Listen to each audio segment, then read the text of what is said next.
রংপুরের একটা ঘটনা যে আমি এক ডক্টরের কাছে গিয়েছি, ডক্টর টেস্ট করার জন্যে।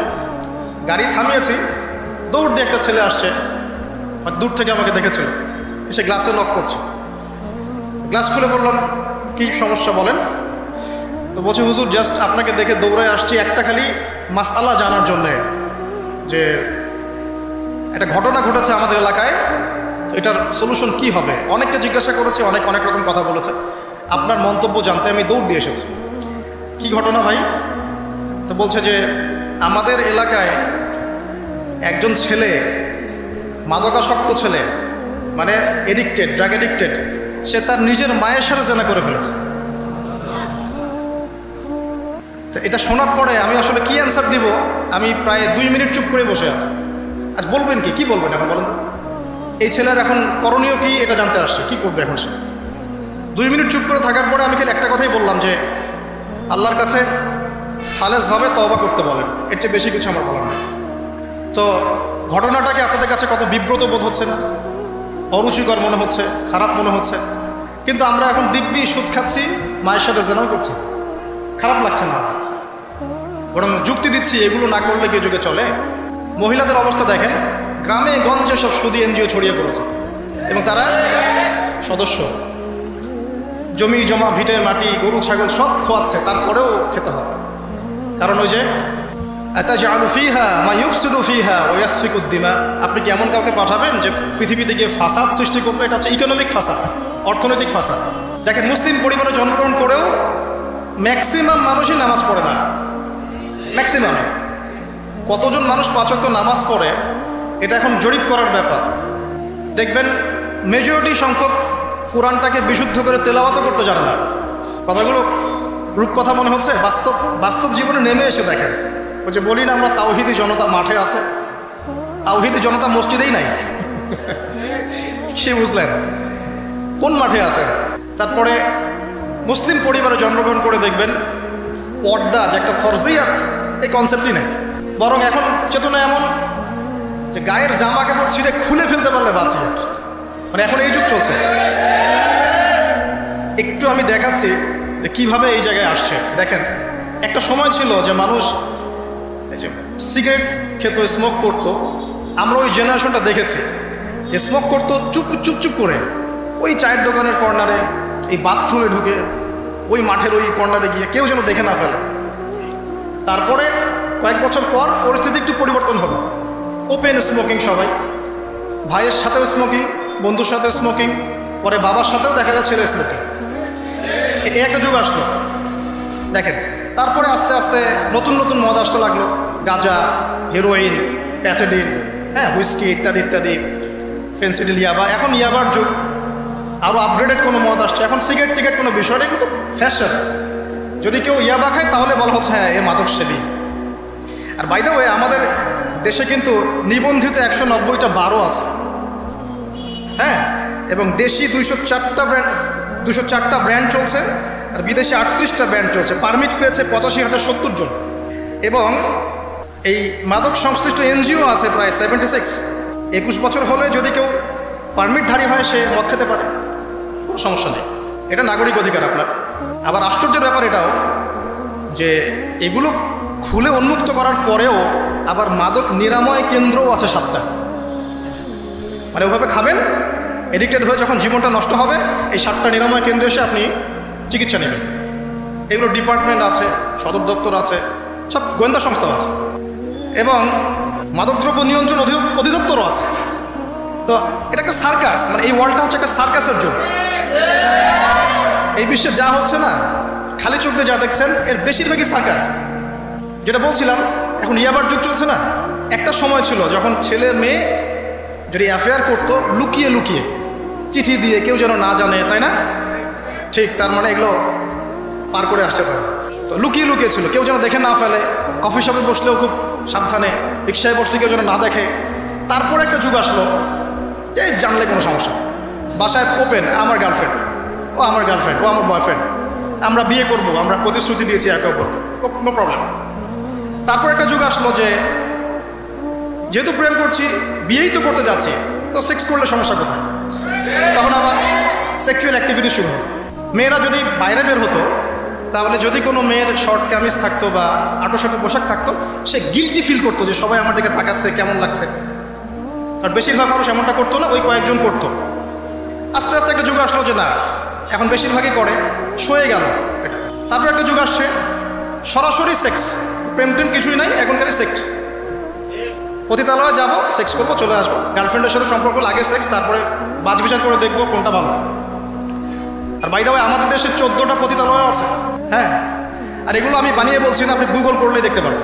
তারপর একটা যুগ আসছে এখন যে হিজাব তো সরিয়েছি, তারপর আস্তে আস্তে ড্রেসটা একটু ছোট হলো, তারপর একটু টাইট ফিটিং, ঠিক আছে, একটু শর্ট করতে করতে এখন রেভলিউশন আসছে, এটাও খুলে ফেলে দিতে হবে, এটাও রাখা যায়। আমি আপনাকে বলে দিই হাদিস থেকে, এরপর কি হবে? ওই যে গোপনে গোপনে জেনা এবং এই যে অল্প অল্প অশ্লীলতার যুগটা থেকে যখন প্রকাশ্যে জেনা আর অশ্লীলতার সয়লাভের যুগটা আসছে এখন, এরপরে হবে কি, মানুষ রাস্তাঘাটেই জেনা করবে। রাস্তাঘাটে এইখানে কেউ সেক্স করতেছে, ওইখানে কেউ সেক্স করতেছে, ওইখানে দেখবেন, এইখানে দেখবেন। বিশ্বাস হচ্ছে না? এটা নবী সাল্লাল্লাহু আলাইহি ওয়াসাল্লাম বলেছেন যে কিয়ামত হবে না ততদিন পর্যন্ত, যতদিন মানুষ রাস্তাঘাটের আনাচে কানাচে জেনা করবে না।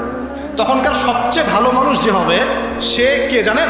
যে গিয়ে ওদেরকে বলবে যে কাজটা এখানে করছো, একটু দেয়ালের পিছনে যে করতে পারতে না, এ হবে সবচেয়ে ভালো মানুষ। হাদিসে এমন ভাষা এসেছে। যুগ কিন্তু হঠাৎ করেই এরকম ফাসাদপূর্ণ হয় নাই, আস্তে আস্তে আস্তে আস্তে দেখেন, প্রথমে মাদক গোপনে, দেন প্রকাশ্যে, তারপর এটা ফ্যাশন হয়ে গেল, সবাই খাচ্ছে, কে কি বলে। প্রথমে পর্দা সবাই করতো মোটামুটি, 100 বছর আগের যুগে যান দেখবেন ম্যাক্সিমাম পর্দা। তারপরে আস্তে আস্তে রেভলিউশন, ফ্যামিনিস্ট রেভলিউশন, কাপড় ছোট হতে হতে হতে এখন বিকিনির যুগ আসতেছে, সবাই বিকিনি পরে ঘুরবে। কে এগুলোর বলার আছে? আমার পোশাক আমি পরবো, আপনার বলার কি অধিকার আছে? আমার দেহ আমার সিদ্ধান্ত, আমার দেহ আমার সিদ্ধান্ত। এরপরে আসবে ওই যুগটা যখন মানুষ রাস্তাঘাটে জেনা করবে, আর আল্লাহ রাব্বুল আলামিন বলেছেন তার রাসূলের মাধ্যমে, ওদের সামনে কিয়ামত হবে ইনশাআল্লাহ। মানুষ এইভাবে ফাসাদে জড়িয়েছে। মুসলিম পরিবারে জন্মগ্রহণ করার পরেও এই জিনিসগুলো অমুসলিমরা করুক, খ্রিস্টানরা করুক, বৌদ্ধরা করুক, ইহুদিরা করুক, আমাদের কিচ্ছু যায় আসে না। ওরা সারা দেশ সভ্যতা একাকার করে ফেলাক, আমাদের কিচ্ছু যায় আসে না। মুসলিম পরিবারে জন্মগ্রহণ করার পরে একটা মুসলিম ছেলে, মুসলিম মেয়ে কীভাবে এগুলো করতে হবে? দেখবেন মুসলিম পরিবারে জন্ম নিয়েছে, নামাজ নাই, কোরআন তেলাওয়াত নাই, আল্লাহর তো জিকিরের কোনো খবরই নাই। তারপরে দিব্যি সুদ খাচ্ছে, ঘুষ খাচ্ছে, এটা ফ্যাশন। দুর্নীতি এটা কমন, সবাই করে, আমি একটু করলে সমস্যা কোথায়? সবার ভিতরে একটা মানে আত্মিক দুর্নীতি, মানে আমাদের আত্মাটাই দুর্নীতিগ্রস্ত হয়ে গেছে। যখন একটা মানুষের আত্মা দুর্নীতিগ্রস্ত হয়ে যাবে, তখন তার কাজগুলোও হবে এরকম। একজন রাইটারের বই পড়ছিলাম, তিনি লিখেছেন যে এখন চলমান যে সময়টুকু চলছে, এটা কিন্তু অনেক আগের বই, ওই সময়ের কথা তিনি বলছেন যে এখন যে চলমান সময় চলছে, এই যুগে যদি আত্মাটাকে দেহের রূপ দেয়া যায় আর দেহটাকে আত্মার রূপ দেয়া যায়, তাহলে দুর্গন্ধে কোনো মানুষ আমার কাছে আসবে না। আমি বোঝাতে পারিনি মনে হয়। আমাদের সুন্দর দেহটাকে যদি আত্মা বানিয়ে দেওয়া হয়, আর আমাদের কুৎসিত আত্মাটাকে যদি দেহ বানিয়ে দেওয়া হয়, এত বিভৎস দেখাবে, সামনে কেউ যাবে না। তো যেটা বলছিলাম, ধর্ম মুসলিমদের মধ্যেই ফাসাদ চলছে, ইকোনমিক সেক্টরে ফাসাদ, রিবা, দুর্নীতি, সুদ, ঘুষ, কমন, এগুলো সবাই করছে।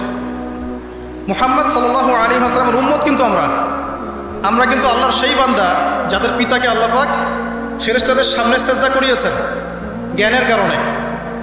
সমাজের ক্ষেত্রে যান, দেখবেন সমাজের কাঠামোগুলো ভেঙে পড়ছে। প্রতিবেশী কে থাকে সেটাও মানুষ এখন জানে না, যে আমার পাশের বাসা আছেটা কে।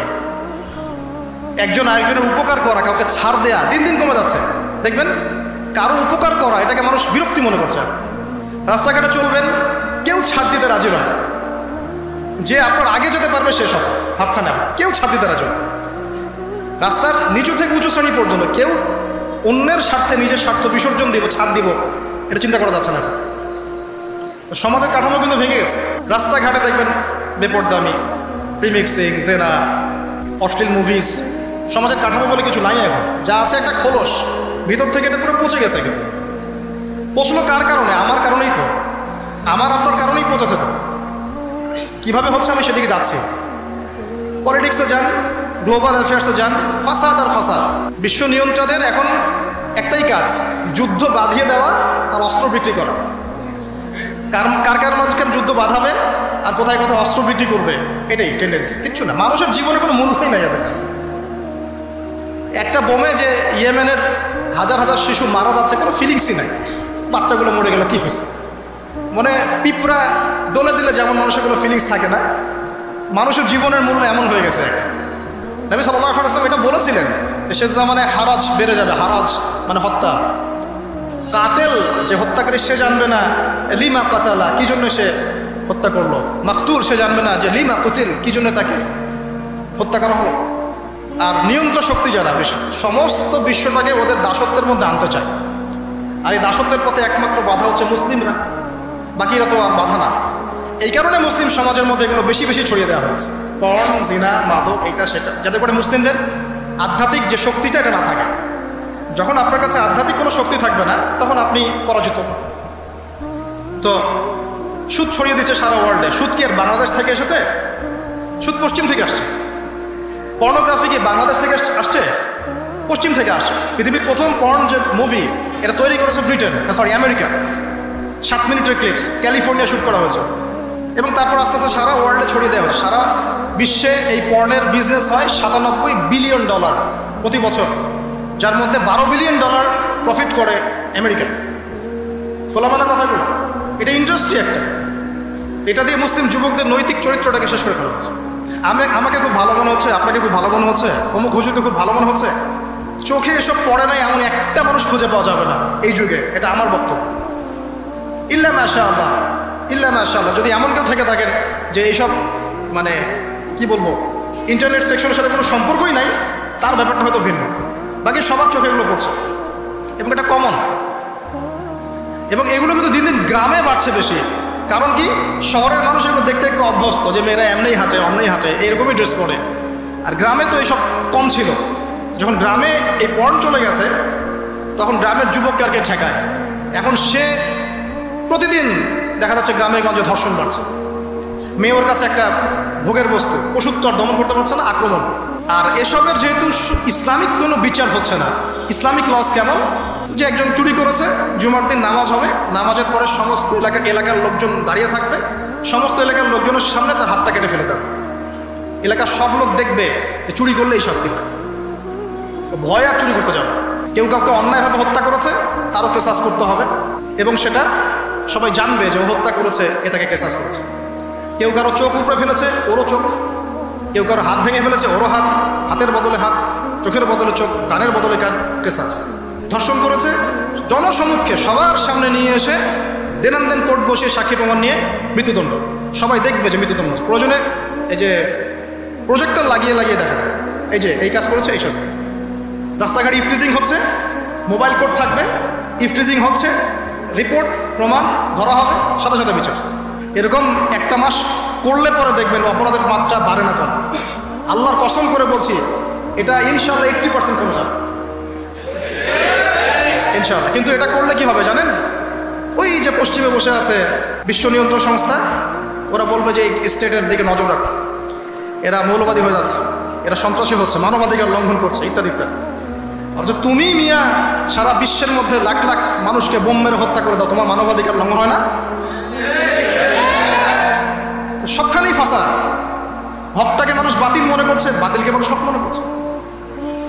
সত্যবাদী তাকে মিথ্যাবাদী বলা হচ্ছে, মিথ্যাবাদীকে সত্যবাদী বলা হয়। এখানে মুসলিমদের জীবনের মূল্য কমে গেছে।